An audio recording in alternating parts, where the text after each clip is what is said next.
I reminded myself to breathe deeply before my insides took control of my body again. My back pain became less intense. I focused on the brightest star in the sky. Malik had called me his star. Was I that one? Or maybe the smaller one next to it, the one that kept disappearing. I needed to get back up and find Malik. I imagined him on the charpai that we shared at night. It was a cool night, but he would have stayed outside. He would be listening to these hyenas and wondering why they were howling. I could hear the dogs now, too. Where were they? What had happened? What was causing such a commotion? I pulled myself off the stump and began walking toward the canal. A few fireflies were still dancing on the water. How long would they live? They died when their light went out. My backache returned. This time it became intense, heavy.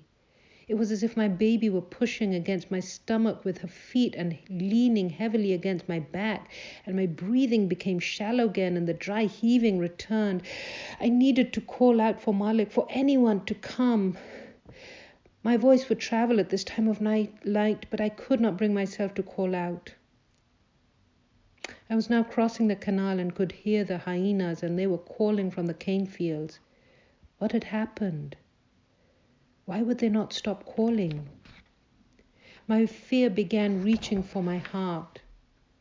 It was now feasting on my insides, and it began to suffocate me. I covered my mouth with my dupatta to keep my breath from escaping, and I needed to move on and not let this fear paralyze me. My eyes strained as I peered into the darkness in front of me. Shadows moved, even though the night was still. I tripped over a rock and steadied myself. I was halfway between Safia's house and our hovel. Would anyone even find me before it was too late? A thin mist descended on the canal, and from the fields a rat-like animal scuttled in front of me and jumped into the water. What could have terrified it so to make it take its own life by drowning? What was hiding low in the fields? Was it someone crouching, concealing itself from the hyenas? Or was there something more ominous?